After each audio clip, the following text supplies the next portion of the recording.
What are the dollars? It's almost $22 billion of recall work that's out there, has an open recall. We have some markets where there's 30, 35, 40% of those cars. I mean, you're talking about millions of dollars. And we have some dealers that are literally making millions of dollars. Millions of dollars.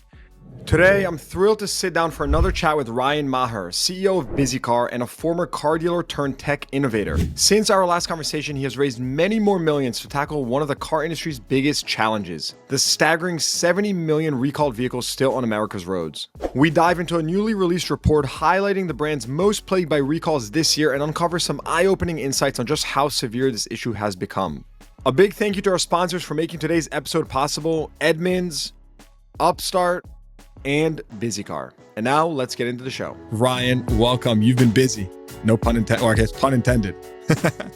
We love it. We love that joke around here. It's been a busy couple months. It's good to see you again. It's amazing. Good to see you. It's going to be a fun episode. So you just Bizzy Car put out the Q3 recall report, which will talk all about that. What's happening in the industry, what matters, what's driving revenue in dealerships, what are the trends? Talk about that. Before we talk about that, I want to talk about an announcement that I'm super pumped for you that you recently made. But Bizzy Car, you raised $15 million. So our favorite dealer turned founder has raised a $15 million round from Dealer Tire. Can you just tell us what the hell are you doing? And please preface it with what you're actually doing, because I realize some listeners have not heard you before on the pod. So I do want to give them a little context. Yeah, we're thrilled. And lots of great data from Q3. But yeah, the capital raise has been awesome. This has been a long road, and all of a sudden success seems to happen overnight. That's just not the way it looks, or it's the way it looks, but it's not the way on the inside. So we're $30 million raised to date, but we've been kind of quiet about it until now. And Dealer Tire is just awesome, and couldn't be happier with them joining as our partner. Incredible. And then, very simply put, like, what problem are you solving for the industry? Yeah, big picture. 70 million cars on the road today with an open recall. What's 1 out of every 4 cars driven by consumers today? So if there's thousands, if there's 10,000 people watching this today, 2,500 of them have something wrong with their car that the manufacturer legally has to fix. So huge problem, a problem that's not going away anytime soon. And as you mentioned earlier, we've recalled millions and millions of cars this year on top of millions last year. And our solution helps fix that. So we make it easy for consumers to get recalls repaired. Amazing. All right. So, I think I should do a separate podcast just for the conversation before the podcast, because I swear to God, it's always like some of the best conversations, but I always feel compelled to like bring it into the conversation or to press record early, because I'm like, I want that recorded. All right. So you were mentioning just someone that you and I happen to both know who's not in the industry that listened to your prior pod with us. And what I was about to tell you, and I stopped myself and said, wait, you know what? Let's record this. But anyways, I was mentioning to you that the way I measure success with our content is how far out of the industry does it permeate, right? So like, let me explain this. So if I put up a podcast, a video, a tweet, a newsletter, and I have like a friend reach out to me about it, my friends do not care about the car business. I'm like, yes. I'm like, that's it. Like, I got it. Like, if this piece of content was so like understandable, interesting, and good that people that do not give a shit about cars gave a shit about it, I'm like, that is success. And that's a good quality piece of content, because it was simple enough that anyone can understand, but it was also interesting and likely taught you something. So that was my answer to you. I was like, when you mentioned that, I was like, that puts a smile on my face to know that, this person listened to your podcast, because they have nothing to do with the car business. And that just makes me happy. So that's my answer. That is, I completely understand that. We talk about recalls all day at Bizzy Car, and during our round, we had people from New York, San Francisco. We had people from Europe reach out to us. It was crazy. So you're reaching a global audience at this point. I love to hear it. I actually want to start with the brass tacks, which is your recall report that you just put out, and we'll talk more about everything else in the fundraise. But talk to us about just some of your findings. I did look through the entire report you recently pulled out, and some really good insights there. Again, for context, for anyone listening, BizzyCar puts out these reports obviously quarterly, and we are linking them in the show notes below, so you can just see a direct link down there below. But Ryan, just get us kickstarted a little bit. Like, give us the high level of what is the purpose of this report. What are some findings that you've uncovered here? Yeah. So as a car dealer, I'm a third generation dealer. This is a problem that we've been trying to tackle for years, and I really became interested in this during the Takata airbag recall, which, believe it or not, there's still millions of those airbags floating around. If you have a Takata airbag, you need to get it repaired. It is something that is very dangerous. It could kill you. There have been deaths from those airbags exploding in people's cars. So we really want to try and help solve and get those airbags repaired. Last year, we recalled over 30 million vehicles in the United States. Just through the first 3 quarters of this year, we've recalled 21 million cars. So huge number of cars on the road today where the manufacturer says, hey, we got to touch your car, or we got to reach out to your vehicle and do something about it. And in Q3, so which just closed about 10 days ago, we recalled 6.5 million cars in Q3. So a lot of interesting statistics in here. The biggest thing is, we separate recalls into different segments, if you will. The ones that you hear about the most on the nightly news are the ones they're really dangerous, right? And those are typically your do not drive recalls. They impact about 0.1% of all of the recalled vehicles year to date. So a small number. And then the other ones that you typically hear about are, an OEM goes on television and says, "Hey, don't park your car in your garage. The car will burn down, or the battery could light on fire and burn it down." And those park outside recalls has gone from 14% to 3%. So, I'm in this industry. You're in this industry. We want to see the manufacturers succeeding and bringing cars to market that don't have recall. So I would say overall, year to date, we're seeing an improvement in the industry in the terms of vehicles that are getting recalled. Is this counterintuitive, right? Because if I think you've created a platform here, right? You mentioned that you come from a family of dealership, you own dealerships, and it's like the more recalls, the more money that dealers can make in theory. Is that right? Like, is this sort of counterintuitive that it's, go ahead. Yeah. Is there a perverse incentive?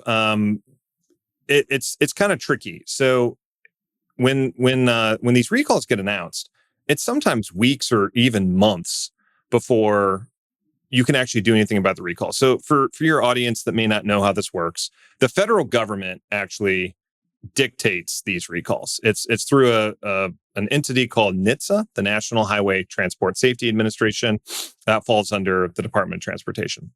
And they actually mandate this. These car manufacturers are required by federal law to get these recalls repaired.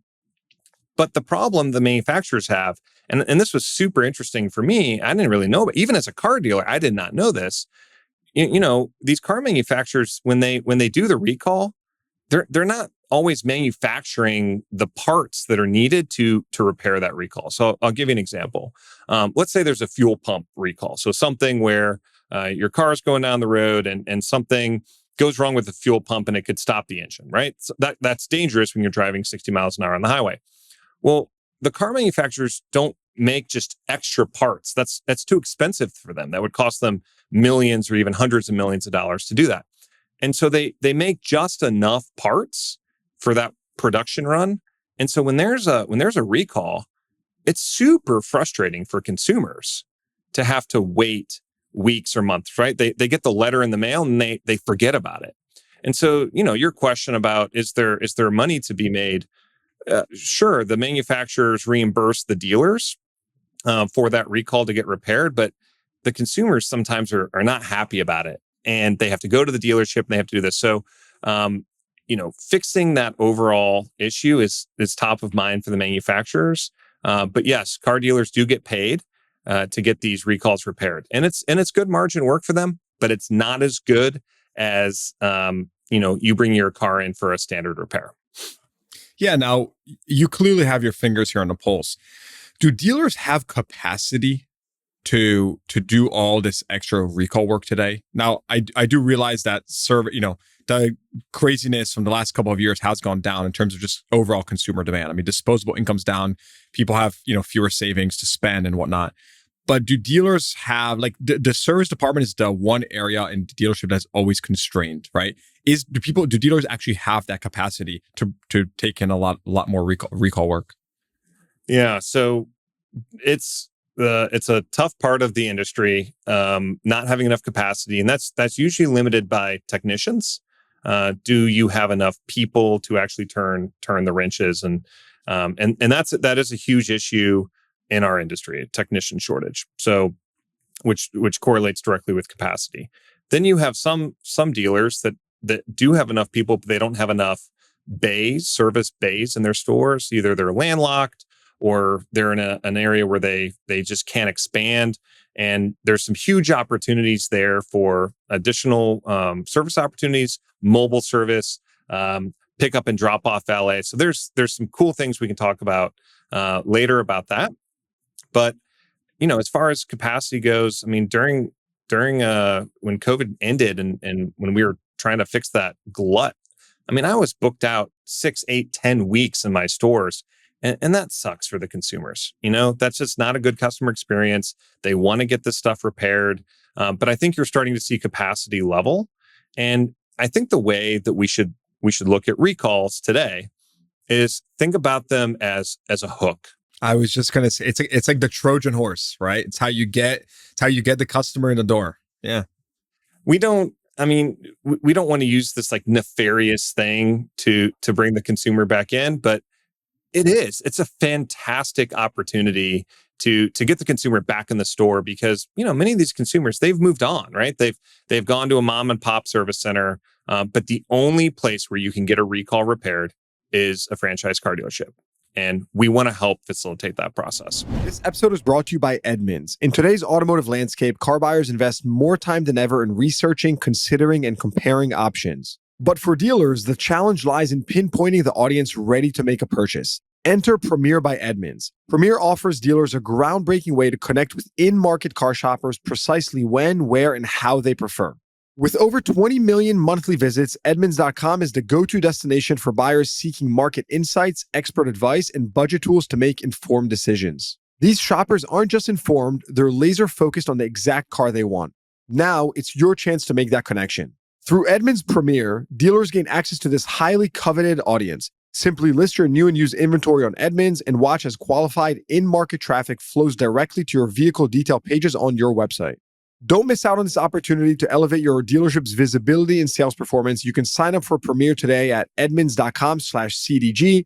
Again, visit edmunds.com/CDG or click the link in the show notes below. You look at the brands with the most recalls, and let's exclude Tesla for a second, who came out number one because those are all completed via over-the-air updates, which that's a whole nother conversation on its own. Like, I think that should be classified differently. Do you agree, disagree with that? Yeah, OTAs are in order to do a fully comprehensive over-the-air update, OTA, you need to have a vehicle that has a true SDA, software-defined architecture. That's Tesla. So that they are in a unique capacity. It's like Apple, right? There's something wrong with the phone, they do a software update. Everybody gets it. It's simple. But that is not the case for the rest of the manufacturers in this industry. So the point I was trying to make is that excluding Tesla, who comes in at number one, right? Chrysler. And, it's just like, it feels like management is making just bad decisions across the board. And, like when you look at Chrysler, right? Plagued by high prices where they overpriced their vehicles, right? Many Stellantis dealers have had their fair share of challenges here. Um, Now, 25% market share of recalls in Q3. That's astronomical. That's more than, that's nearly 3 times GM, nearly almost 4 times Ford. So like what's happening with Chrysler? Yeah. So some of these, you're spot on. Stellantis, number one recalled vehicle this last quarter. BMW and General Motors were the next two. And Yes, BMW as well, correct. And what's the challenge? Um, One of the things that we are seeing is that there are a lot of additional vendors and suppliers that are a part of these ecosystems where some of these challenges need to be met head on. Now, I'm not in the manufacturing space, so that's something that is needs to be dealt with, kind of in a different office, right? But what is it? What is it that's causing some of these challenges? There's a lot of assembling that goes on in these car manufacturers, right? They're not actually building these cars; they're assembling them, right? That's why we call them, assembly plants. And when you bring in hundreds or thousands, like when we work with Ford, we work with GM, we work with Stellantis. So that's a new announcement from our end. So now, if you're a Stellantis dealer, we're fully integrated into their platform, and they're working with tens of thousands of vendors and subcontractors. It's complicated. And what is it that's causing this? Sometimes it's just cross-functional friction. You have a vendor that's importing a part that was manufactured and designed maybe in a different country, different continent, and then it gets here and it all has to work perfectly. And that's not always the case, because these cars are complicated and they drive on the road, and the roads have potholes and they're bumpy, and there's definitely some complications to solving this issue. Talk to me more about, we'll get back into the report and some of the findings here. Talk to me more about the business side, right? Dealer Tire, smart company. They definitely did their homework here.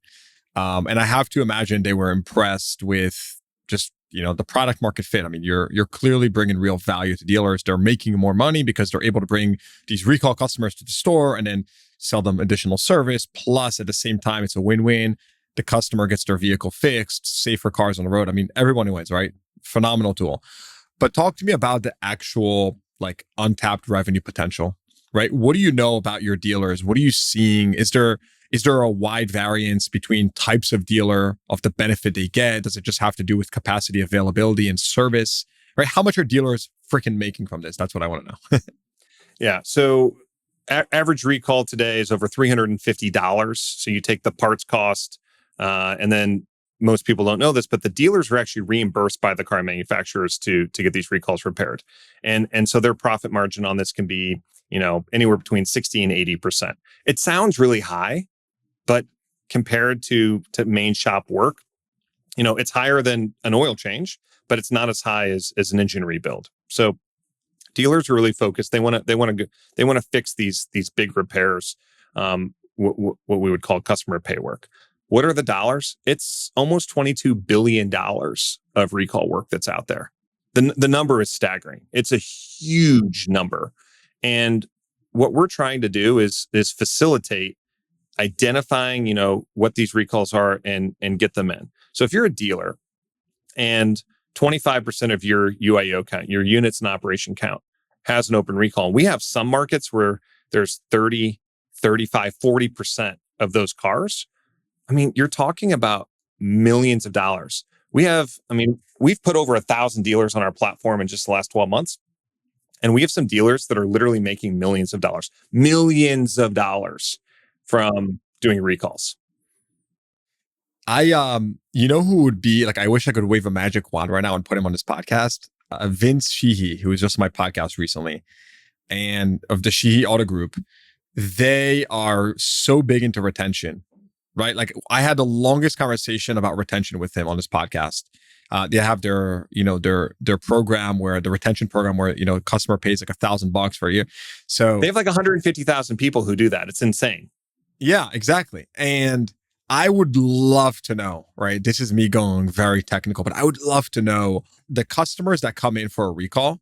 Are they more likely, less likely, or, on average, inclined to likely to become a like lifelong customer of that dealership, or if there's no impact. Yeah. So what do you know about that, right? Like, are these customers transactional? Are they like, oh, I'm just gonna get my recall, I'm out, I'm going back to, whatever, Jiffy Lube, or I'm doing it myself? Or are they like, oh wow, I didn't even know this dealership exists, or maybe I haven't been here in 5 years, I'm actually gonna try this place out and now moving forward? What are you seeing? Yeah, we got some big numbers on this. So one is what we call DSLV, days since last visit. If I'm a service manager, if I'm a fixed operations director, this is a number I need to be tracking now, just like UIO count or gross profit, because days since last visit directly ties to customer retention. So if you have a customer that's not been in your store in a year, 2 years, 3 years, why? Like, what happened? Dealers are cheaper to get your express service done than going to a Jiffy Lube or Valvoline. And I'm using national averages here. We're about 20% cheaper. So why isn't that customer coming back to you for repair? Did something go wrong? Did we screw up as a dealership? And so at BizzyCar, we are very focused on finding the customers with high DSLVs, customers that have not been in 2 or 3 years. We average 700 days DSLV. Those are the customers that we're bringing back. So said another way, if you're a car dealer and that customer hasn't been in your store in 12 months or 24 months, recalls are the hook. Get them back in. Huge up. So for a fantastic dealer like Sheehy, this is now they've got a really good retention program there, right? Because he understands lifetime value, and you can't just sell the customer once, right? My grandfather had a saying: "You've only sold the car when you've sold it 2 times." And I grew up listening to that. Was he a buy here, pay here dealer? I'm just kidding. No, but that's good. He always believed that you got to make the customer feel good about it, and they feel good about their purchase or their service experience when they keep coming back. And, literally 3 hours ago, I was on the phone with a big Japanese OEM. They're shifting their entire CSI scoring model away from CSI to NPS, to Net Promoter Score. And we're starting to see our industry finally adopt what consumers are used to. And so if you want to improve DSLV, I'm sorry to stop you there, but can you just explain that? Like, going from CSI, NP, all these acronyms, like, very simply, what does that even mean? Yeah. So NPS, CSI, they both have to do with how happy is the customer? Did they have a good experience? So if you're a consumer and you go online, you're looking for the 4.8 star Google review, right? That's what consumers would think of as NPS. In our industry, it's just way behind. Net Promoter Score is what NPS stands for. CSI, Customer Satisfaction Index. Yeah, and I've used Net Promoter Score, but why is this, if I'm right now a service director, or like I work at a dealership, like, why do I care? Like, what, and Net Promoter Score, like, cool. Why do I actually care? Yeah, so you want a Net Promoter, anything above 0 is a promoter, anything below 0, negative, is a detractor. And if you want to be a good service director, you want a Net Promoter Score. Anything above 40 or 50 is good, and anything 50, 60, 70, that's best in class. And a lot of these service directors are going to start getting measured on this metric later this year and definitely next year. And the Japanese OEM is not the first one to do this. Ford is also doing this. So this is public information. But there are other OEMs that are moving into this space. Why? Why does it matter? Because high Net Promoter Score correlates directly to the customer coming back and buying another car. Listen, I'm in the car business, like, I want to sell cars.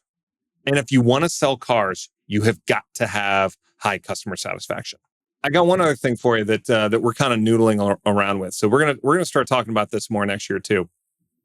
One of the things that GMs really focus on is, what's customer acquisition cost? So what's it cost to bring a customer in to buy a car, right? CAC.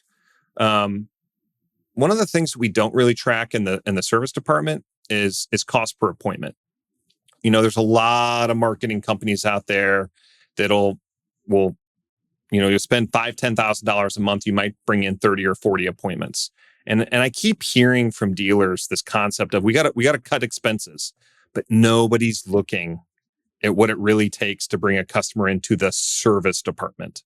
And I think that's something that, we're going to spend a lot more time on in the coming months. And, maybe you and I can get together next year and talk about it. But that's a huge number that I think as a fixed ops director, we need to be paying attention to.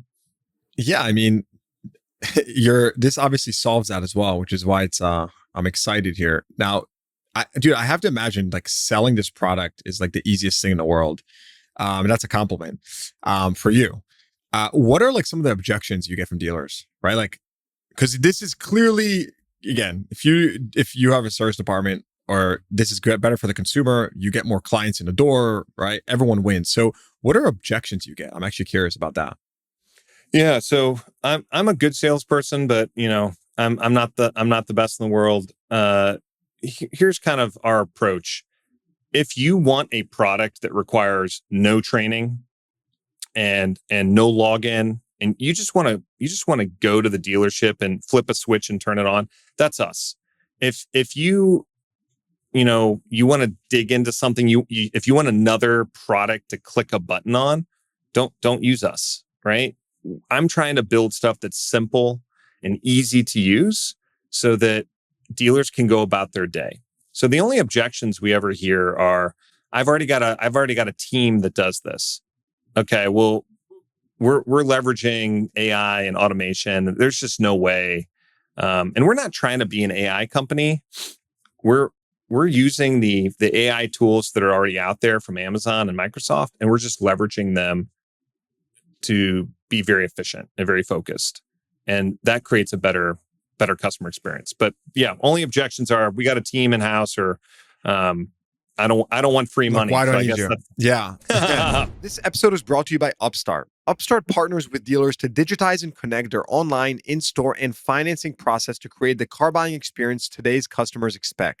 Backed by trusted OEMs, Upstart helps dealers sell more cars efficiently, speeding up processes to boost profits and enhance customer satisfaction. With integrated finance capabilities powered by AI technology, Upstart's connected platform enables consumers to shop from anywhere, then seamlessly transition in store and complete the deal digitally, creating a hassle-free purchase path that benefits both dealers and buyers.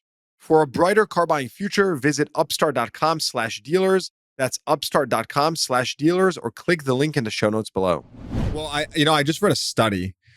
You can Google this. I don't remember who did the study, but they pretty much said that AI has officially eclipsed this like chasm where it's officially unfavorable to put AI in your name in terms of like public perception or whatever. I'm not sure if it was public perception or investor perception. I think it was public though. Again, this should be pretty easily Googleable, but the point is that everything has like AI in it now. I mean, look, I talk a lot about AI because it actually is infiltrating the dealership in a big way. I just posted a stat the other day from Ramp. Ramp is a partner of ours, or a credit card company, and they released these stats through us. And we looked at AI spend per dealership. It's like 2x'd in a very short period of time. And they're a credit card company, so they know this by looking at statements.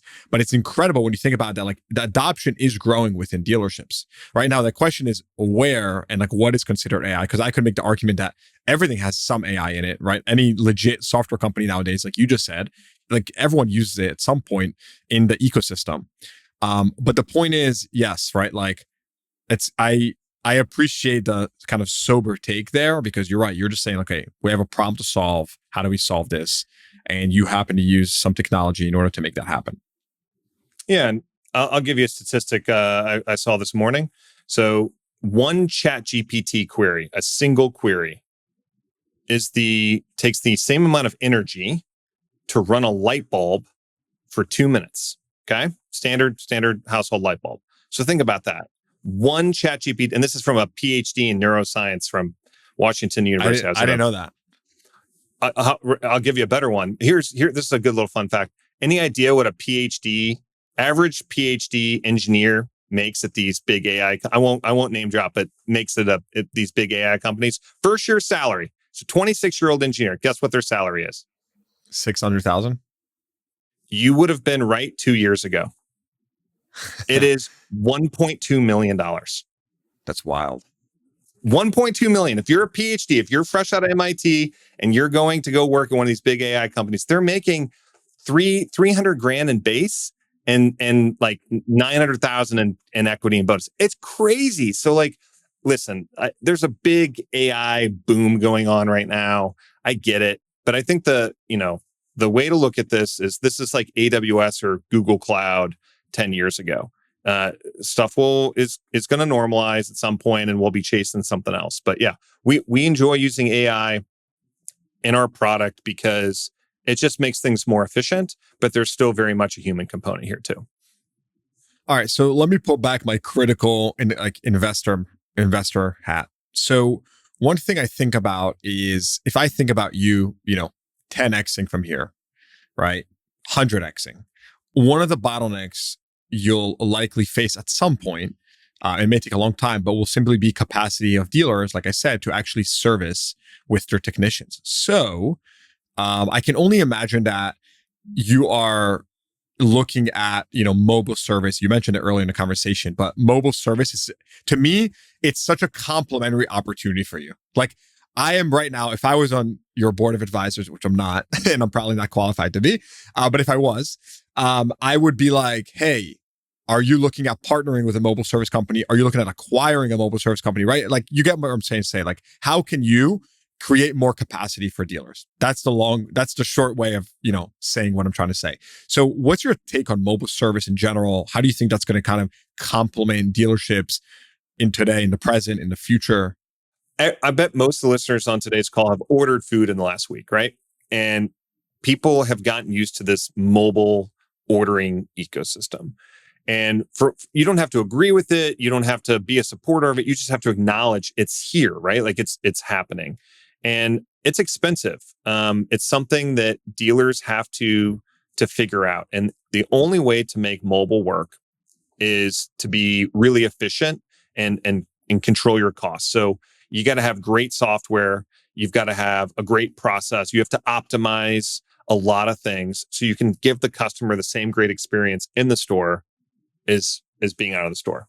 We're bullish on both mobile service trucks and service valet. We think consumers are demanding it. They are demanding it. The data is there supporting it. Net Promoter Score is significantly higher for mobile service experiences than with in-store visits. Nobody wants to go to a store and sit there for 3 hours, right?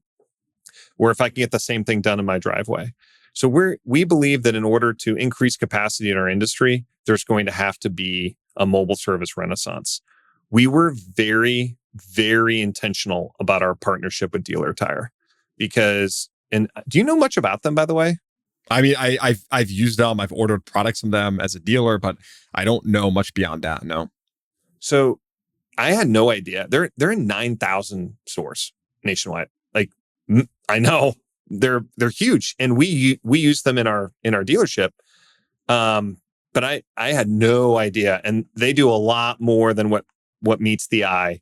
And we feel very strongly that they're going to be a great partner beyond just accelerating, our sales growth and our partnership growth. There's some great partners that they're gonna help us bring into the BizzyCar ecosystem. But the big thing for us is how could they be a good partner with mobile, and how are others going to be a good partner with mobile? And the manufacturers are still trying to figure this out. You've seen the Ford model, you've seen the Mercedes model. And now there's a lot more manufacturers that are doing this. And I'll tell you, between now and the end of the year and early part of next year, almost every manufacturer that I know of will have some variation of this. I'm curious, like what do you think's best on the mobile experience? Do you like the pickup and drop off, or do you like the mobile tech in your driveway? Here's some insight for anyone listening, right? So first of all, I have stopped using a local dealership simply because, my lifestyle, 3 kids, working and all that. I don't have time to do that for sure. There you go. I just spoke kids. So I'm in my home studio. So we have a little cameo here. Oh, hello. Okay. After school pickup. Yeah. I'm almost finished. Okay. There you go. They're not used to me recording at this time. Dad mode. Little cameo right there.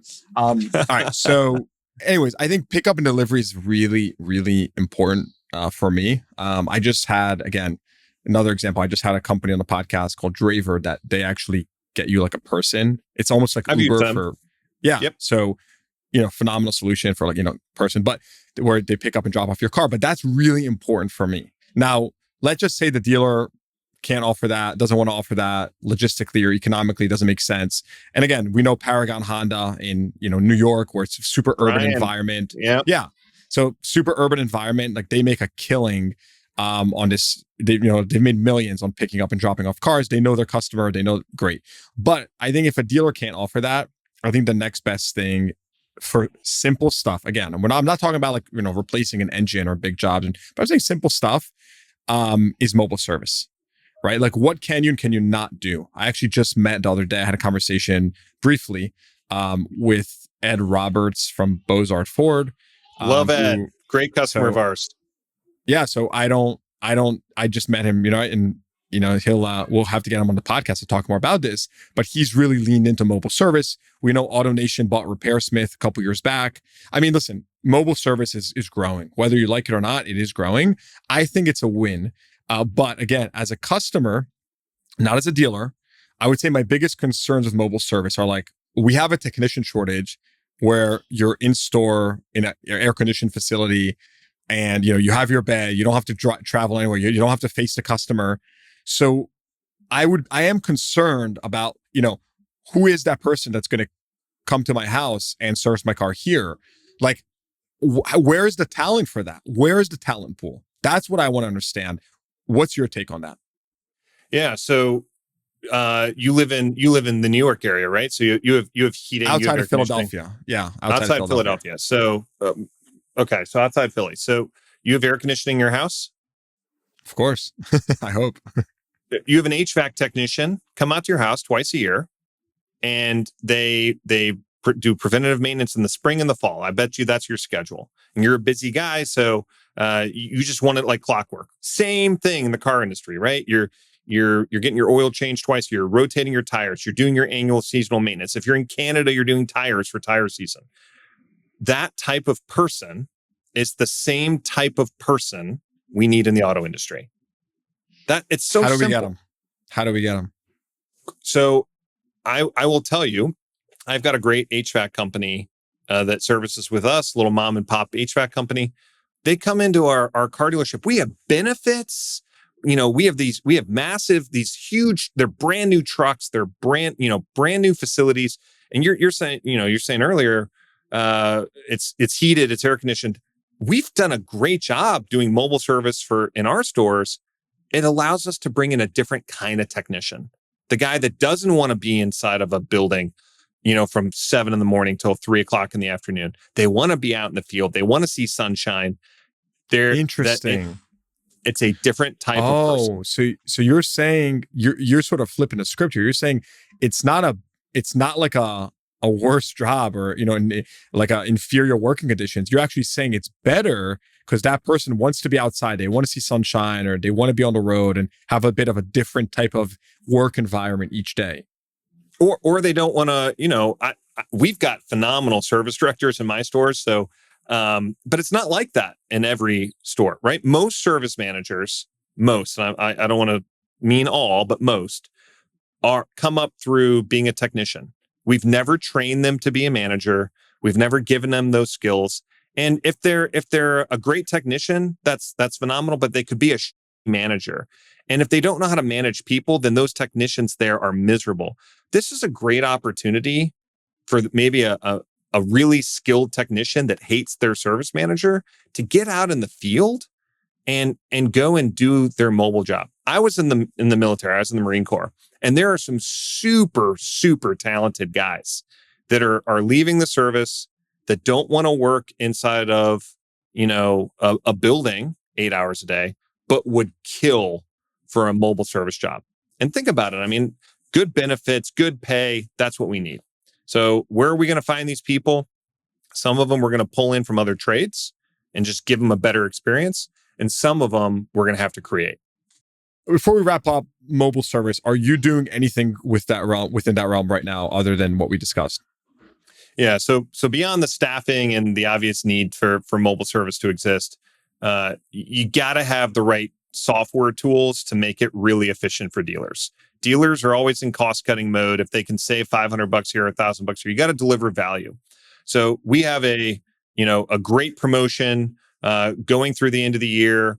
Any dealer, and this is really aimed at Ford dealers, but we'll make it available to any dealer that is in mobile service. 60-day free trial on the mobile app. Mention Car Dealership Guy. You got it in. But we want dealers using tools that make them more efficient. And so we've got a great mobile app. No, you don't have to buy any extra hardware. And that is a way to get these technicians that are in the field to have a better customer experience because we're treating them and giving them better tools. So that's what we have that's big in the quiver and in our neck of the woods.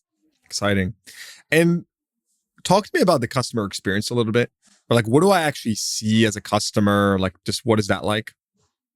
Yeah. So we want to, we compete with the Amazons and the DoorDashes and the Ubers for who's got the best customer experience. So I was in the airport last week. I can see my Uber driver right there on the moving map. This is how we want it to go. The first step is the mobile service coordinator in the dealership. He or she needs a really good experience to dispatch the technician without having to duplicate effort. The consumer needs to be able to go online and book their mobile service without having to wait for a callback. And then when that tech is on the road out there, I need to be able to see them. I need a picture of them. I need to be able to collect payment in the field, multi-point inspection. Everything that we do in our stores, I need to duplicate out in the field. That is the standard. And I believe we've hit it. We spoke about why dealers maybe object. What about on the consumer side, right? Like, under what circumstance do consumers just say, no, I'm not going to the dealership? How do the manufacturers view that? Dealers, what's your take on that environment? Yeah, so there's a great metric that the manufacturers track called missed opportunities. I did not know what this was until like a year ago, and I've been doing this a long time. So what is a missed opportunity? When a consumer comes into the store, into a dealership, and they have a recall, and they didn't know about it, right? What do you think they say when the service advisor walks up to them? They're like, hey, Yossi, want to let you know your 2021 F-150, you're here for an oil change. We also have 3 recalls on it. What do you think they say most of the time? I didn't even know. Thank you for letting me know. How long is it going to take to get this repaired? Time. It's the number one reason why consumers decline. And it's painful to have that consumer drive away with that recall unrepaired. And so what we did is we built a product called, Recall Scout. And literally what it does is it looks every day at the dealer's DMS and it says, okay, we have 100 ROs coming in tomorrow. 25 of them have a recall. Let's communicate to those customers in advance so that they can get on there. Major manufacturers are picking this up. Toyota, Nissan. We're doing stuff with Asbury on this, because they want to get these missed up. It's free money. You are literally leaving money on the table if you don't complete these recalls, and you may not see that customer for 6 or 12 months. So, better customer experience by informing the consumer in advance before they come in to get that repaired. Yeah, it's a smart product. Tell me more about just like long-term goals, right? If I was, again, fly on the wall on that product meeting, what are we talking about? What is the world going to look like in, your product, BizzyCar, 6 months, 1 year, 18 months? What are you working on? Yeah, we have one really big thing that we're working on right now that we're going to announce next year. Would love to come back and share that with you before we go live. That is going to be really big for the industry. But in the near term, it's all about customer experience for us. If the customer has a better experience getting their recall repaired or their car serviced, they're going to increase that retention at the dealership, and they're going to be loyal to that brand. So I think give us until Christmas, first part of next year, and I think you'll see a lot of good stuff coming out of our product team. by the next time we'll have you on with another recall report, you're going to have another $15 or $20 million in the bank. Well, in fact, we're looking for more zeros. So let's go do it. Let's go, baby. Ryan, amazingly insightful. Appreciate you coming on and sharing these insights with us. We're also going to put, like I said, the link to your report in the show notes below. It's bizzycar.com, or you can access the report directly as well. Any closing thoughts? No, great to be with you, and look forward to joining you again here in a few months. Appreciate you, man. Excited to have you on. Thanks, Ryan. All right. Hope you enjoyed that episode. Please give the podcast a rating, consider subscribing to the show, and check the show notes for links to what we talked about. Thanks for tuning in. I'll see you guys next time.